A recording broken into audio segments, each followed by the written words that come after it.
Hi hello everyone, எல்லோரும் எப்படி இருக்கீங்க? Welcome to my channel Brindha's diary. கிட்டத்தட்ட 1 இயர் ஆச்சு நான் வீடியோ அப்லோட் பண்ணி. நான் என்ன ரீசன்றதை வந்து உங்கள்கிட்ட சொல்லிடுறேன். லாஸ்ட்டாக நான் வந்து வீடியோ போஸ்ட் பண்ணும்போது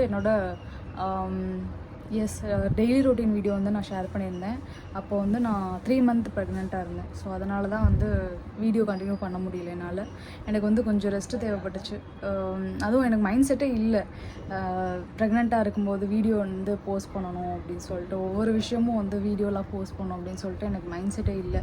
ஏன்னா அப்போயும் உங்ககிட்ட நான் சொல்லலை, 3rd மந்த்லேயே சொல்லலை. அது வந்து கொஞ்சம் ப்ரைவேட்டாக இருக்கட்டும் அப்படின்னு சொல்லிட்டு விட்டுட்டேன். இப்போ வந்து டெலிவரி ஆகி என் குழந்தைக்கு 2 மாதம் ஆகிடுச்சு. பொன் குழந்தை பிறந்திருக்கா. பேர் வந்து துஷாரா. ஓகே, ஸோ ஃபஸ்ட்டு வந்து இந்த வீடியோவில் என்னோடய ப்ரெக்னன்சி அண்ட் டெலிவரி ஜேர்னி பற்றி தான் உங்கள்கிட்ட ஷேர் பண்ணிக்க போகிறேன். ஆக்சுவலாக வந்து தனித்தனி வீடியோவை போடலான்னு நினச்சிருந்தேன். கொஞ்சம் இன்டெப்த்தாக டீட்டெயில்ஸோடு போடலான்னு இருந்தேன். ஃபஸ்ட்டு ப்ரெக்னன்சி, அதுக்கப்புறம் ப்ரெக்னன்சியில் வந்து என்ன ஃபுட் எடுத்துக்கணும், என்னென்ன எக்ஸசைஸ் பண்ணணும், இது எல்லாமே தனித்தனி கண்டென்ட்டாக வந்து போடலான்னு நினச்சேன். பட் இட்ஸ் ஓகே, அது வந்து ரொம்ப கொஞ்சம் வந்து ப்ரைவசி மெயின்டைன் பண்ணணும் அப்படின்னு நினச்சி தான் அதை வந்து சொல்லலை. அதெல்லாமே சேர்த்து இந்த ஒரே வீடியோலேயே வந்து உங்ககிட்ட ஷேர் பண்ணிடுறேன். சப்போஸ் நீங்கள் வந்து ப்ரெக்னன்சி டெலிவரி எக்ஸ்பீரியன்ஸ் அப்படின்னு சொல்லி நீங்கள் சர்ச் பண்ணியிருக்கீங்க, நீங்கள் ப்ரெக்னெண்ட்டாக இருக்கீங்க அப்படின்னா இந்த வீடியோ வந்து உங்களுக்கு கண்டிப்பாக யூஸ்ஃபுல்லாக இருக்கும். ஓகே, ஸோ வீடியோக்குள்ளே போகலாம். ஆக்சுவலாக அதில் வந்து நோ எடிட் நோ கட்டு, ஏன்னா எனக்கு எடிட் பண்ண முடியாது. அந்த ஆப்பெல்லாம் எங்கே இருக்குன்னே தெரியல, எடிட் பண்ணுறதே மறந்துட்டே இந்த 1 இயரில். ஓகே, எனிவே நம்ம வந்து வீடியோக்குள்ளே போகலாம். ஆக்சுவலாக வந்து ஃபஸ்ட்டு 1.5 மந்த் நான் கன்சீவாக இருக்கேன்றதே எனக்கு தெரியவே தெரியாது. நான் வந்து டேட்டும் நோட் பண்ண மறந்துட்டேன். அந்த டைமில் வந்து ரொம்ப பிஸியாக போயிட்டு இருந்தது ஒர்க்கு. ஸோ அதனால் எனக்கு எங்களோட கிளாஸே நான் தான் பார்த்துட்டு இருந்தேன். இங்கே என்னோட ஹிந்தி கிளாஸே நான் தான் பார்த்துட்டு இருந்தேன். ஸோ அதனால் நான் அதெல்லாம் நோட் பண்ணவே மறந்துட்டேன். அது மட்டும் இல்லாமல் அந்த 1.5 வருஷம் மேரேஜ் ஆகி 1.5 வருஷம் வந்து அடிக்கடி வந்து கார்டு செக் பண்ணி எங்களுக்கே ரொம்ப ஒரு மாதிரி ஆயிடுச்சு. சரி, எதுக்கு இனிமேல் வேண்டாம், செக் பண்ண வேண்டாம், இருக்கும்போது இருக்கட்டும், அதுக்கப்புறம் பார்த்துக்கலாம் அப்படின்னு சொல்லிட்டு நாங்கள் 2 பேருமே வந்து டிசைட் பண்ணிட்டோம். அப்போ வந்து பார்த்திங்கன்னா, நான் கன்சீவாக இருக்கும்போது ஒரு 1 மந்த் இருக்கும்போது வந்து நான் ஜிம் போயிட்டு இருந்தேன். அப்போ வந்து எனக்கு ரொம்ப அன்கம்ஃபர்டபுளாக இருந்தது. என் ஹஸ்பண்ட் கிட்ட சொன்னேன், இந்த மாதிரி எனக்கு கம்ஃபர்டபுளாகவே இல்லை அப்படின்னு சொன்னது. சரி, கொஞ்ச நாள் நீ வந்து ஸ்டாப் பண்ணிடு, அதுக்கப்புறம் பார்த்துக்கலாம், ஒரு தடவை போயிட்டு ஹாஸ்பிட்டலில் போய் என்னென்னு கேட்டு வந்துடும். எங்களுக்கு அந்த ஐடியா இல்லை, கன்சீவாக இருப்பேன்ற ஐடியாலாம் இல்லை. ஏதோ ஒன்று வந்து வீக்காக இருக்கேன், ஏதோ ஒரு டயர்டாக இருக்குது, சீக்கிரமாக டயர்டாயிடுறேன் அப்படின்ட்டு ஒரு இது தான். அதுக்கப்புறம் வந்து பார்த்தா ஜூம்பா கிளாஸ்க்கு வந்து அட்மிஷன் வர ஆரம்பித்தாங்க. சரி ஓகேன்னு சொல்லிட்டு ஜிம்மை விட்டுட்டு அங்கே போனேன். ஆக்சுவலாக நான் வந்து 45 மினிட்ஸ் வந்து நான் கண்டினியூஸாக ட்ரைனிங் கொடுப்பேன், ஸ்டாப்பே பண்ண மாட்டேன். பட் அந்த டைமில் பார்த்தீங்கன்னா என்னால் 10 நிமிஷம் கூட என்னால் ட்ரைனிங் பண்ண முடியல. ரொம்ப மூச்சு வாங்க ஆரம்பிச்சிது. அந்த மாதிரி எனக்கு மூச்சு வாங்கினதே இல்லை, என்னால் சுத்தமாக ட்ரெயின் பண்ண முடியல. அப்போ வந்து என் ஹஸ்பண்ட்டை சொல்லி போகலாமே, நான் கொஞ்ச நாள் நடுவில் கேப் விட்டேன், அதனால் இருக்கோ அப்படின்னு சொல்லிட்டு ரொம்ப ஒரு மாதிரி இருந்தது. ஏன்னா எனக்கு அது ரொம்ப பிடிக்கும், நான் வந்து ட்ரெயின் பண்ணுறது, என் ஜாப் ரொம்ப பிடிக்கும். அதை பண்ண முடியலன்னதும் ரொம்ப கஷ்டமாக இருந்தது. அதுக்கப்புறம் வீட்டில் வந்து சொன்னாங்க, உன் ஃபேஸ் பார்த்தாலே தெரியுது, நீ எதுக்கு செக் பண்ண அப்படின்னு சொன்னாங்க. அப்போ வந்து அதெல்லாம் ஒன்றும் இருக்காது அப்படின்னு சொன்னேன். என் சித்தி வந்து கொஞ்சம் ஃபோர்ஸ் பண்ணா, நீ கண்டிப்பாக பாரு அப்படின்னு சொல்லிட்டு. சரி ஓகேன்னு சொல்லிட்டு நைட்டு போய் கார்டு வாங்கிட்டு என் ஹஸ்பண்ட் நானும் பேசிக்கிட்டோம், இந்த வாட்டி இருக்காது, ஜஸ்ட் நம்ம வந்து பார்ப்போம், எல்லோரும் சொல்கிறாங்களேன்னு பார்ப்போம் அப்படின்னு சொல்லி பேசி வச்சுட்டு தான் போனோம். அதுக்கப்புறம் அதை வந்து கையில் அந்த கார்டை வந்து அப்படி பிரிக்காமல் கையில் வச்சுட்டு படுத்து நைட் ஃபுல்லாக தூங்கவே இல்லை. காலையில் 3 மணி ஆச்சு. நான் ஏர்லி மார்னிங் பார்த்தா தான் நல்லா எஃபெக்டிவாக இருக்கும், கரெக்டாக ரிசல்ட் காட்டும் அப்படின்னு சொல்லுவாங்க. அதனால் 3 மணி வரைக்கும் நான் முழிச்சுட்டு 3 மணிக்கு போய் பார்த்தா டபுள் லைன் வந்துச்சு. என்னால் நம்பவே முடியல, ரொம்ப ஹாப்பியாக இருந்தது ஆக்சுவலாக.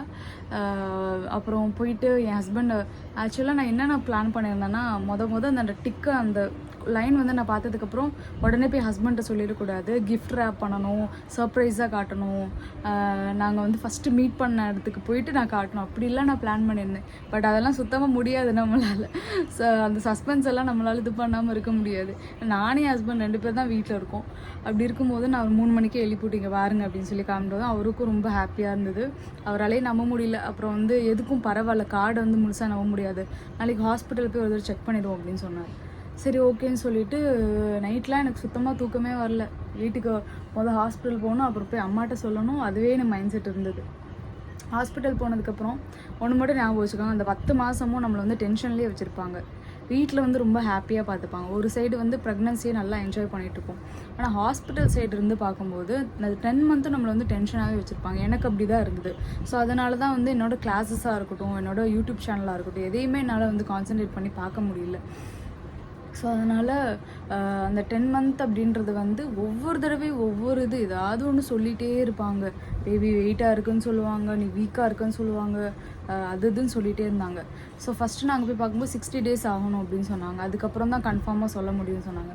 அப்புறம் 60 டேஸ் அந்த டேட் எழுதி கொடுத்துருந்தாங்க. அது வரைக்கும் வெயிட் பண்ணிவிட்டு போய் ஸ்கேன் பண்ணி பார்த்தோம். ஹாஸ்பிட்டலே ஸ்கேன் பண்ணி பார்த்துட்டு எங்களுக்கு பேபி இருக்கா இல்லையா எதுவுமே தெரியாது. அப்புறம் உள்ள கன்சல்டிங் ரூம் போனதும் அந்த டாக்டர் வந்து சொன்னாங்க, பேபி ஹார்ட் பீட்லாம் நல்லாயிருக்கு அப்படின்னு சொன்னாங்க. இந்த பேபி ஹார்ட் பீட் நல்லா இருக்கா? எனக்கு அது ஸ்கேன் பண்ணுறப்போ ஹார்ட் பீட் கேட்டுச்சு, ஆனால் எனக்கு எதுவுமே தெரியல. மானிட்டர்லேயும் நான் பார்க்கல. இப்படி எனக்கு என்னென்னு படுத்திருந்தேன். நான் ஏதோ ஒரு மைண்ட் செட்டில் ஏதோ ஒரு யோசனையில் இருந்தேன்.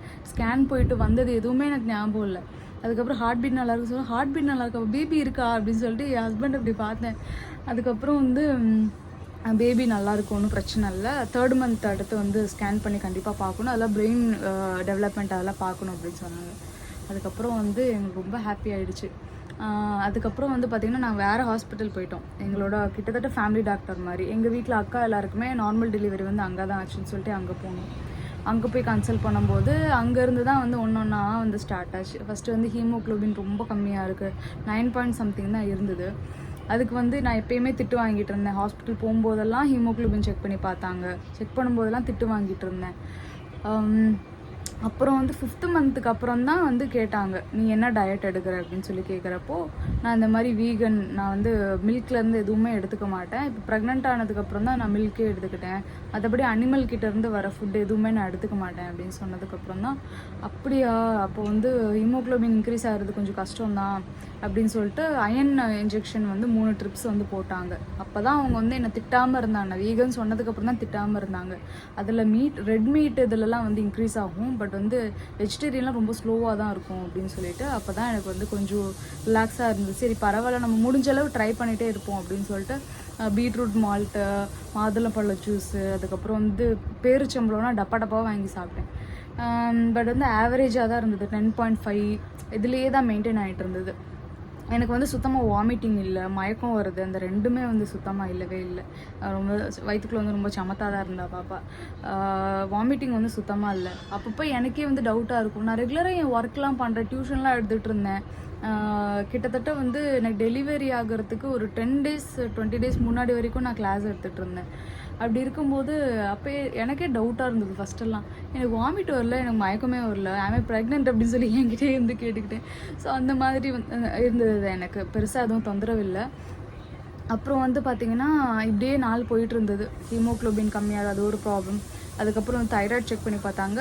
நான் உங்களுக்கு தெரியும், நான் ஃபிட்னஸ் ஃபீல்டில் இருக்கேன். எனக்கு பிஃபோர் ப்ரெக்னன்சி வந்து கண்டிப்பாக தைராய்டு கிடையாது. அதுக்கப்புறம் வந்து நமக்கு சில ஹார்மோன் சேஞ்சஸ் வரும். ஸோ அதனால் வந்து எனக்கு தைராய்டு இருந்தது. செக் பண்ணி பார்த்தப்போ 4.2 சம்திங் இருந்தது. அப்படி இருக்கிறப்போ டேப்லெட்ஸும் நான் வந்து எடுத்துகிட்டு இருந்தேன். ஃபுட்டு வந்து எந்த மாதிரி டயட் எடுத்துகிட்டு இருந்தேன்னா, ஏர்லி மார்னிங் எழுந்ததுமே வந்து டீ காஃபி நான் குடிக்க மாட்டேன். ஸோ அதனால் வந்து டேரெக்டாக பிரேக்ஃபாஸ்ட் எடுத்துக்காமல் நட்ஸ் எடுத்துகிட்டு அதுக்கப்புறம் வந்து பிரேக்ஃபாஸ்ட் எடுத்துக்க சொன்னாங்க. வால்நட்டு, ஆல்மண்ட்ஸ், அதுக்கப்புறம் வந்து ட்ரை கிரேப்ஸு, டேட்ஸு, ஃபிக், இந்த மாதிரி வந்து ட்ரை ஃப்ரூட்ஸ் எல்லாமே எடுத்துக்கிட்டேன். பட் வந்து எனக்கு ரொம்ப பசி எடுத்தது. இப்போ பசி எடுத்து சாப்பிட போகும்போது ஒரு 10 மினிட்ஸ் போஸ்ட்போன் ஆகிடுச்சுன்னு வைங்களேன், அல்சர் பெயின் மாதிரி வந்து பெயின் வர ஆரம்பிச்சிடும் வயிற்றில். ஸோ அதனால் வந்து அந்த ஒரு பிரச்சனை மட்டும் இருந்தது. அப்புறம் போக போக போக பார்த்திங்கன்னா நைட்டு ஃபுல்லாக தூக்கமே வராது. நைட்டு வந்து தூக்கம் வரும், பட் வந்து இவள் வயிற்றுக்கு உதச்சிட்டே இருப்பாள், நல்லா கிக் பண்ணிகிட்டே இருப்பாள். நான் ரொம்ப ஆக்டிவ். எனக்கு வந்து 5th மந்த்துலேருந்தே எனக்கு மூமெண்ட் தெரிய ஆரம்பிச்சிருந்தது. அவ்வளோ ஆக்டிவ் இல்லை. அப்போ வந்து எனக்கு சுத்தமாக தூங்கவே முடியல. ஆக்சுவலாக ப்ரெக்னன்சிலேருந்து எல்லாமே வந்து எங்கள் வீட்டில் எங்கள் மம்மியும் என்னோடய சித்தியும் தான் full and full take care பண்ணிக்கிறேன். சித்தியில் டெலிவரி டைமில் இல்லைன்னா நான் ஒன்றுமே பண்ணிட முடியாது. Full and full take care பண்ணது. நைட்டெல்லாம் குழந்தைய வந்து பார்த்துக்கிறது எல்லாமே அவங்க தான் பண்ணாங்க. அதுக்கப்புறம் வந்து பார்த்திங்கன்னா டெலிவரி டைம் நெருங்க வந்து நான் கன்ஃபார்மாக எனக்கு வந்து நார்மல் டெலிவரி தான் வேணும் அப்படின்னு சொல்லி டாக்டர்கிட்ட சொல்லியிருந்தேன். அதுக்கேற்ற மாதிரி எக்ஸசைஸும் பண்ணேன். மார்னிங் வாக்கிங் போனேன், ஈவினிங் 2 டைம்ஸ் வாக்கிங் போனேன். மீனாட்சி அம்மன் கோயில் சித்திரவீதி பற்றி மதுரையில் இருக்கிறவங்களுக்கு தெரிஞ்சிருக்கும். கிட்டத்தட்ட 3/4 கிலோமீட்டர், அது வந்து ரெண்டு ரவுண்டு வந்து போயிடுவேன். நானே ஹஸ்பண்டும் சேர்ந்து வாக்கிங் போவோம். அந்த மாதிரி நிறைய ஹார்ட் ஒர்க் பண்ணேன். அதுக்கப்புறம் வந்து இந்த விளக்கெண்ணெல்லாம் வயிற்றில் இடுப்புலலாம் தேய்ச்சி நைட் டைமில் வந்து சுடுதண்ணிச்சு குளிக்க சொல்லுவாங்க. அதெல்லாம் நான் ரெகுலராக பண்ணேன். எனக்கு ஆல்ரெடி வந்து எக்ஸசைஸ் எல்லாமே தெரியும், என்னென்ன பண்ணணும். பட்டர்ஃப்ளைலாம் டெய்லி ஒரு 100-200 டைம்ஸ் வந்து பட்டர்ஃப்ளை பண்ணுவேன். ஸோ இந்த மாதிரி நிறைய ட்ரை பண்ணேன். அப்புறம் வந்து பார்த்திங்கன்னா செக் பண்ணி பார்த்தாங்க. லாஸ்ட்டாக அந்த 8th மந்த்து 9th மந்த்தெல்லாம் வந்து செக் பண்ணி பார்த்தாங்க. செக் பண்ணி பார்க்கும்போது பேபி வந்து கீழே வரவே இல்லை, தலை திரும்பிருச்சு. அந்த சர்விக்ஸ்க்கும் அந்த பேபியோட ஹெட்டுக்கும் நடுவில் வந்து 1 inch கேப் இருந்தது. கடைசி வரைக்கும் 1 inch கேப் இருந்தது. சுத்தமாக கீழே வரவே இல்லை. அதுக்கப்புறம் என்னாச்சு, நார்மல் டெலிவரிக்கு வந்து சுத்தமாக 50-50% கூட சான்ஸ் கிடையாது, சிசேரியன் தான் பண்ணணும் அப்படின்னு சொல்லிட்டாங்க. எங்களால் அக்செப்ட் பண்ணிக்கவே முடியல. எங்கள் வீட்டில் யாருக்குமே சிசேரியன் கிடையாது, யாருக்குமே எக்ஸ்பீரியன்ஸ் கிடையாது, எல்லாருக்குமே நார்மல் டெலிவரி தான். அப்படி இருக்கும்போது எனக்கு சிசேரியன் சொல்லவும் எல்லோரும் ரொம்ப பயந்துட்டாங்க. எங்கள் மம்மி எல்லாம் போயிட்டு அவ்வளோ நேரம் கொஷின்ஸ் கேட்டாங்க. 2 பேருக்கும் ஆக்சுவலாக கிட்டத்தட்ட ஆர்கியூமெண்ட்டே நடந்தது, டாக்டருக்கும் எங்கள் மம்மிக்கும். கிட்டத்தட்ட நான் வந்து அப்படியே அழுகிற மாதிரி அப்படி நின்றுட்டு இருந்தேன். ஏன்னா எனக்கு வந்து ஸ்டடீஸில் வந்து எவ்வளோ இன்ட்ரெஸ்ட் இருந்தாலும் சரி, லைக் புதுசாக ஏதாவது ஒன்று நான் வந்து கொஞ்சம் வந்து நாலேஜ் சீக்கிங் ஏதாவது ஒன்று பண்ணிகிட்டே இருப்பேன். அப்படி இருந்தால் கூட எனக்கு வந்து ஃபிட்னஸ் ரொம்ப முக்கியம். அப்படி இருக்கும்போது ஐயோ சிசேரியன் பண்ணிட்டாங்க, நான் ஜிம் போக முடியாதோ, என்னால் ஜூம்பா பண்ண முடியாதுன்னு சொல்லிட்டு 1000 திங்கிங் வந்து மனசில் வந்து ஓடிட்டே இருந்தது. அப்படி இருக்கும்போது நான் முடிஞ்சளவு ப்ளீஸ் மேம் எனக்கு வந்து நார்மல் டெலிவரி ட்ரை பண்ணுங்கள், அந்த பெயின் எப்படி இருக்குன்னு எனக்கு பார்க்கணும், அவ்வளோ பெயின் இருக்குன்னு சொல்லுவாங்களே, அதை வந்து நான் கண்டிப்பாக என் லைஃப்பில் வந்து எக்ஸ்பீரியன்ஸ் பண்ணணுன்றது தான் என் மைண்ட் செட். அப்படி இருக்கிற சான்ஸ் இல்லைன்னு சொல்லிட்டாங்க. நம்ம வந்து ஃபோலிக் வச்சு பார்ப்போம், ஃபோலிக் வச்சு பார்த்தா வந்து கொஞ்சம் சான்ஸ் இருக்குது அப்படின்னு சொன்னாங்க. பட் நாட் ஷியோர் சொல்லிட்டாங்க. சரி ஓகேன்னு சொல்லிட்டு 13ஆம் தேதி எனக்கு டேட்டு, 12ஆம் தேதி டேட்டு, 10ஆம் தேதி வந்து நைட்டு வந்து அட்மிட் ஆக சொல்லிட்டாங்க, ஈவினிங் வந்து அட்மிட் ஆக சொல்லிட்டாங்க. நாங்கள் ஈவினிங் வந்து சரியானா இருக்கும்ன்ட்டு எனக்கு மைண்ட் செட்டில் இருந்தது. இருந்தாலும் ஓகே அக்செப்ட் பண்ணி தான் ஆகணும்னு சொல்லிட்டு ஒரு வாரத்துக்கு தேவையான திங்ஸ் எல்லாமே பேக் பண்ணி அதை நான் வந்து செப்பரேட் வீடியோ போடுறேன். ஹாஸ்பிட்டலுக்கு என்னென்னலாம் எடுத்துகிட்டு போகணும் அப்படின்னு சொல்லிட்டு நான் செப்பரேட் வீடியோவாக போடுறேன். உங்களுக்கு பேக்கேஜ் பற்றி போடுறேன். எல்லாமே பேக் பண்ணிட்டு நாங்கள் போயிட்டோம். போனதுக்கப்புறமா நைட்டு போல் எனக்கு வந்து ஃபோலிக் வச்சாங்க. ஃபோலிக்குன்றது ஒன்றும் இல்லை, ஒரு டியூப் மாதிரி இருக்கும், அதை வந்து உள்ளே இன்சர்ட் பண்ணுவாங்க. உள்ளே இன்சர்ட் பண்ணிட்டு சிரஞ்சு கீழே வந்து சிரஞ்சு வச்சு இது இன்சர்ட் பண்ணுவாங்க, ஒரு லிக்விட் மாதிரி. அது வந்து இப்படி பலூன் மாதிரி ஓப்பன் ஆகிடும்.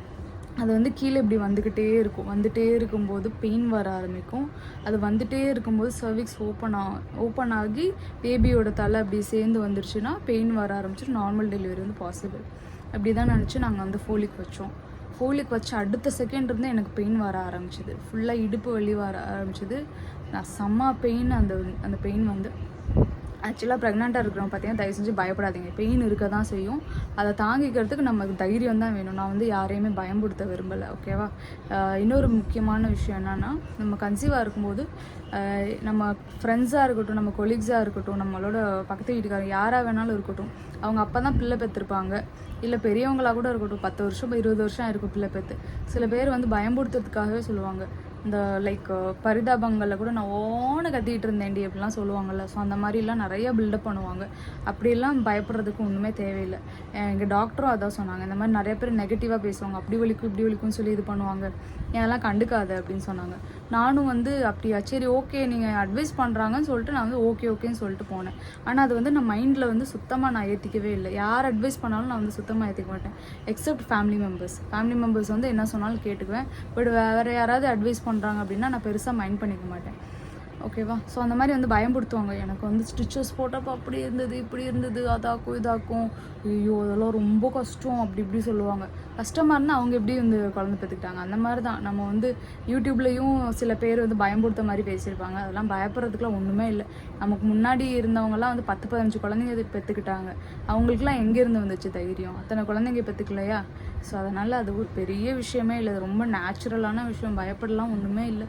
நமக்கு தைரியம் மட்டும் வேணும், அந்த மைண்ட் செட்டை மட்டும் உருவாக்கிக்கோங்க. என்ன பேர் இருந்தாலும் நான் பார்த்துக்குவேன் அப்படின்ற ஒரு மைண்ட் செட் மட்டும் இருந்தால் போதும், எல்லாமே நல்லபடியாக நடக்கும், okay. Okay. So back to the folic. அது வச்சதுக்கப்புறம் பார்த்திங்கன்னா எனக்கு பெயின் நல்லா ஸ்டார்ட் ஆச்சு. ஸ்டார்ட் ஆனதுக்கப்புறம் எனக்கு ரொம்ப ஹாப்பியாக இருந்தது. ஒரு பக்கம் பெயின் இருந்தாலும் எனக்கு நார்மல் டெலிவரி ஆக போகுதுன்னு சொல்லி எங்கள் வீட்டில் எல்லாருக்குமே சந்தோஷம். இப்படியே பண்ணிகிட்டு இருந்தேன். இப்படி படுத்து எழுந்திரிச்சேன், வாக் பண்ணேன், என்னால் முடியல. ஸோ அந்தளவு பெயின் இருந்தது. அதுக்கப்புறம் வந்து பார்த்திங்கன்னா தூக்கம் வந்துருச்சு. தூக்கம் வந்துருச்சு, தூங்கிட்டேன். பெயின் வந்தது, பட் என்னால் தாங்கிக்கிற அளவு வர ஆரம்பிச்சிச்சு. அதுக்கப்புறம் பார்த்திங்கன்னா பெயின் குறைய ஆரம்பிச்சு. அந்த டியூரேஷன் வந்து குறைய ஆரம்பிச்சதும் எனக்கு ரொம்ப பயமாக போச்சு. அவ்வளோதான், ஃபோலிக்லாம் ஒன்றும் வேலைக்கு ஆகலை அப்படின்னு சொல்லிட்டு நைட்டு வச்சுட்டு காலையில் 6 மணிக்கு ஃபோலிக்கை எடுத்துருவோம், அதுக்குள்ளே வந்துருச்சு அப்படின்னா உனக்கு பெயின் வந்துடும் அப்படின்னு சொன்னாங்க. பார்த்தா பெயின் கம்மியாகிட்டே இருந்தது. அப்புறம் 6 மணிக்கு வந்து ஃபோலிக் அவங்களாம் சிரிஞ்சு வச்சு எடுத்துகிட்டு போயிட்டாங்க. அதுக்கப்புறம் வந்து பார்த்திங்கன்னா பனிக்கூடமும் உடையில, பெயினும் போயிருச்சு. அதுக்கப்புறம் டாக்டர் வந்து பனிக்கூடம் உடையிலன்னு சொல்லி அவங்களே உடச்சி விட்டாங்க. உடச்சி விட்டதுக்கப்புறம் பார்த்திங்கன்னா பாப்பா வந்து உள்ளே வயிற்றுக்குள்ளே மோஷன் போயிருக்கா. பனிக்கூடம் தண்ணியில் ஃபுல்லாக மோஷன் க்ரீன் கலரில் இருந்தது. எங்கள் அம்மாவையும் கூப்பிட்டு வச்சு காமிச்சாங்க. இது வந்து கிரிட்டிக்கலாக இருக்குது, இப்போயே வந்து பேபி எடுத்தாதான் அப்படின்னு சொன்னதுக்கப்புறமா சரி ஓகேன்னு சொல்லிட்டு சிசேரியனுக்கு ஒத்துக்கிட்டோம். அப்புறம் போயிட்டு சிசேரியன் பண்ணதுக்கப்புறம் வந்து எனக்கு அடுத்து சுத்தமாக மயக்கத்தில் இருந்தேன், எனக்கு எதுவுமே தெரியல. அதுக்கப்புறம் வந்து ஃபீடிங் பண்ணும்போது தான் பாப்பாவை வந்து பார்த்தேன். அப்போ தான் கண்ணை முழிச்சு என்ன குழந்தை அப்படின்னு சொல்லி கேட்டேன். சிசேரியன் பண்ணும்போது எனக்கு கொஞ்சம் அந்த கான்ஷியஸ்னஸ் இருக்கும்ல, அப்போ வந்து பாப்பாவோட வாய்ஸ் வந்து எனக்கு கேட்டது. 2 தடவை கத்துனதுக்கப்புறம் வாய்ஸ் வச்சு கண்டுபிடிச்சேன் அது வந்து பாப்பா தான் அப்படின்னு சொல்லி. ஏன்னா என் ஜாதகத்தில் வந்து பையன்தான்னு கன்ஃபார்மாக சொல்லிட்டாங்க. இப்போ வந்து பையன்தான் சொல்லிகிட்டே இருந்தாங்க. ஆக்சுவலாக எங்களுக்கு பையன் குழந்தை அவ்வளோவா பிடிக்காதுன்ட்டு இல்லை, பொன் குழந்தை ரொம்ப பிடிக்கும். எனக்கும் என் ஹஸ்பண்டுக்கும் பொன் குழந்தை தான் வேணும்னு சொல்லி நாங்கள் ரொம்ப ப்ரே பண்ணிகிட்டு இருந்தோம். அப்படி இருக்கும்போது பையன்தான் அப்படின்னு சொன்னதும் சரி ஓகே எதுனாலும் நம்ம அக்செப்ட் பண்ணிக்குவோம் அப்படின்னு சொல்லி இருந்தப்போ அது வாய்ஸ் கேட்டதுமே எனக்கு பொண்ணு தான் தெரிஞ்சிருச்சு. எனக்கு ரொம்ப ஹாப்பி. எனக்கு ஒரு பக்கம் இப்படி கண்ணில் தண்ணி வருது, அவ்வளோ ஹாப்பியாக இருந்தது அந்த வாய்ஸ் கேட்டதுமே. அப்போ நல்லபடியாக பிறந்துட்டா அப்படின்னு சொல்லிட்டு அதுக்கப்புறம் ஃபீட் பண்ணும்போது தான் இப்படி கண்ணை முழிச்சு. அப்போ தான் எனக்கு அந்த மயக்கம் லைட்டாக போச்சு. சிஸ்டர் வந்து இப்படி பிடிச்சிட்டு இருந்தாங்க பாப்பாவை. என்ன குழந்தை அப்படின்னு சொல்லி கேட்டேன். பாப்பா பிறந்திருக்கா அப்படின்னு சொன்னது எனக்கு ரொம்ப ஹாப்பி. அந்த இதை ஃபீல் பண்ணதுக்கப்புறம் எனக்கு பெயின் ஆரம்பிச்சுது. அந்த ஸ்டிச்சஸ் போட்ட பெயின், அந்த இன்ஜெக்ஷன் போட்டது மரத்து போயிட்டு அந்த மரத்து போனது வந்து இதாகும்ல, அப்போ வந்து எனக்கு பெயின் ஆரம்பிச்சது. எல்லாருமே கெஸ்ட்டு வந்தாங்க போனாங்க, எப்படி இருக்கு அப்படின்னா பரவாயில்ல, என்கிட்ட வலிக்குது, யாரை பார்த்தாலும் வலிக்குதுன்னு சொல்லிகிட்டே இருந்தேன். பெயின் வந்து ஒரு நாள் தாங்க இருக்கும். அந்த சிசேரியன் பண்ண பெயின் வந்து ஒரு நாள் ஃபுல்லாக இருக்கும். அதுக்கப்புறம் வந்து வயிறு வந்து ஃபுல்லாக உள்ள புண்ணாக இருக்கும்ல, ஏன்னா 10 மாதம் வந்து பெருசாக இருந்துட்டு டக்குன்னு வந்து யூட்ரஸ் வந்து எல்லாமே சின்னதாகும், உள்ளே வந்து நிறையா ப்ராசஸ் வந்து நடந்துகிட்ருக்கும். ஸோ அப்படி இருக்கும்போது அந்த பெயின் தான் இருந்தது. மற்றபடி சிசேரியன் பெயின் வந்து மைல்டாக தான் இருக்கும், பெருசாக ஒன்றும் பயப்பட தேவையில்லை. நான் எதுக்கு வந்து ரொம்ப கஷ்டப்பட்டேன்னா பயம் எனக்கு. ஏன்னா சிசேரியன் வந்து ஃபஸ்ட்டு டைமு, ஃபேமிலி மெம்பர்ஸ்க்கும் யாருக்கும் தெரியாதா, பெயின் இருக்குன்னதும் என்னமோ ஏதோன்னு ரொம்ப பயந்து அழுதுட்டு இருந்தேன். பயத்தில் தான் நான் அழுதேன். ஸோ அந்த டைமில் என் தைரியம்லாம் எங்கே போச்சுன்னே தெரியல. அப்புறம் வந்து கொஞ்சம் ஒரு 2வது நாள் அப்படி இருந்தது. அதுக்கப்புறம் வந்து நான் கொஞ்சம் நார்மல் ஆகிட்டேன். எல்லாருக்கிட்டையும் பேசிட்டு ஜாலியாக பேசிட்டு அப்படி வந்து நான் நார்மலாக மாறிட்டேன். ஸோ அதனால் வந்து பிரச்சனை இல்லை. எப்படி இருந்தாலும் இந்த சிச்சுவேஷன் மாறும், நம்ம அடுத்து வீட்டுக்கு டிஸ்சார்ஜ் ஆகி போவோம், பாப்பா வந்து வளர்ந்துட்டுருப்பா, நமக்கு வந்து பெயின் சரியாகிட்டே வரும், ஹீல் ஆகிட்டே வரும் அப்படின்னு சொல்லிட்டு அந்த ஒரு மைண்ட் செட் வந்துருச்சு. அதுக்கப்புறம் வந்து வீட்டுக்கு டிஸ்சார்ஜ் ஆகி வந்துட்டோம். 5th டே வந்து ஸ்டிச்சஸ் பிரிக்க சொல்லி கூப்பிட்டுருந்தாங்க. ஸ்டிச்சஸ் பிரிக்கும்போது சுத்தமாக பெயின் இல்லை, ஒரு நாட்டை மட்டும் கட் பண்ணி எடுத்துருவாங்க, அவ்வளோதான், பெயினே இருக்காது சுத்தமாக. அதுக்கப்புறம் வந்து நான் பெரிய மிஸ்டேக் வந்து என்னென்னா, அவங்க பாப்பா வந்து ஃபீட் பண்ணும்போது வந்து யூரின் யூரின் போனதுக்கப்புறம் அந்த ஸ்டிச்சஸ்லலாம் வந்து யூரின் படும். ப்ளஸ் வெயில் காலத்தில் மார்ச் மாதம் பிறந்திருக்கால, ஸோ அதனால் வெயில்னால அடியில் வந்து ஸ்வெட் ஆகாமல் பார்த்துக்கணும். ஸ்வெட் ஆகும், பட் வந்து நம்ம க்ளீன் பண்ணணும். அதே மாதிரி பாப்பா வந்து யூரின் போனா அப்படின்னா நம்ம ஸ்டிச்சஸில் படாமல் பார்த்துக்கணும். ஸ்டிச்சஸை வந்து ஈரம் இல்லாமல் ட்ரை ஆக்கிட்டு காட்டன் வச்சு தொடச்சிட்டே இருக்கணும்.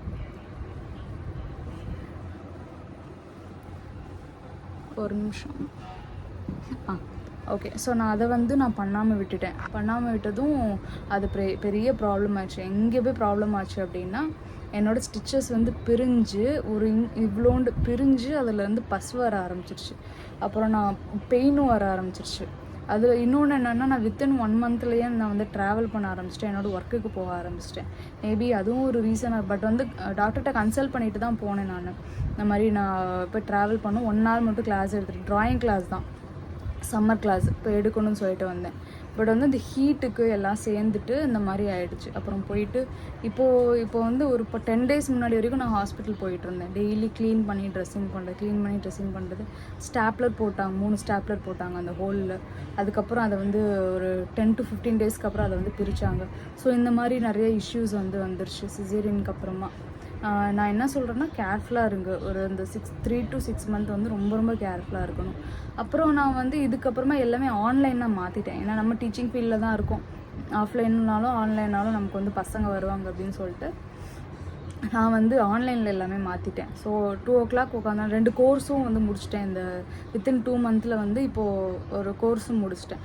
ஸோ அந்த மாதிரி வந்து நம்மளால் சும்மா இருக்க முடியாது. கெரியரை வந்து நம்ம ரீஸ்டார்ட் பண்ணணும், டக்குன்னு ஸ்டார்ட் பண்ணணும் அப்படின்னா நீங்கள் அந்த மாதிரி ஆன்லைன் மூலமாக நீங்கள் எதுனாலும் பண்ணிக்கலாம். 2 மணிக்கு வந்து டேப் முன்னாடி நெட்டை ஆன் பண்ணிட்டு உட்காந்தேன் அப்படின்னா நைட்டு வந்து 8 o'clock ஆகும். நான் இந்த இடத்த விட்டு எந்திரிக்கவே, பாப்பாவை நடுவில் போய் பாப்பாவை பார்த்துக்குவேன். ஸோ இந்த மாதிரி தான் போயிட்டு இருந்தது.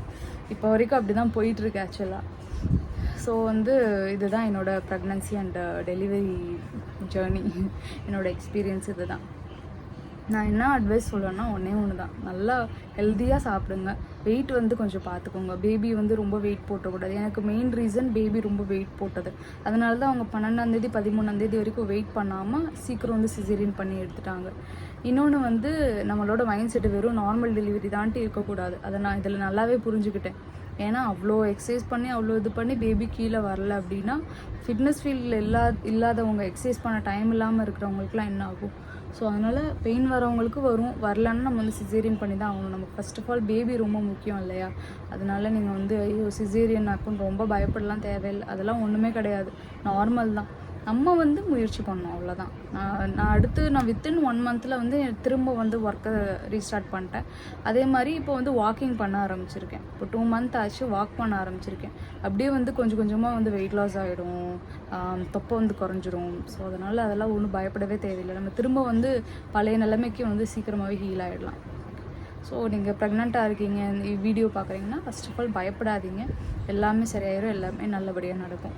ஸோ இனிமேல் வந்து ரெகுலராக என்னோடய வீடியோ வந்து போஸ்ட் பண்ணுறேன். பிகாஸ் என் பாப்பா வந்து என்ன பண்ணுவான்னா, நைட்டு ஃபுல்லாக தூங்க மாட்டாள். காலையில் 8 மணி 10:30 ஆயிரும் தூங்குறதுக்கேவும். ஸோ அதனால் அந்த நைட்டு ஃபுல்லாக நான் முழிச்சு தான் இருப்பேன். ஃபஸ்ட்டு வந்து ரைட்டிங் ஒர்க் பார்த்துட்டு இருந்தேன். நேற்று திடீர்னு ஸ்ட்ரைக் ஆச்சு, ஏன் வந்து யூடியூப் சேனல் கண்டினியூ பண்ணக்கூடாது அப்படின்னு சொல்லிட்டு. ஸோ இன்றைக்கி என்னோடய பர்த்டே. இன்றைக்கி வந்து நான் ஃபஸ்ட்டு வீடியோ போட்டிருக்கேன். இன்னிலேருந்து நான் வந்து வீடியோ நான் ரெகுலராக போட வந்து ட்ரை பண்ணுறேன்.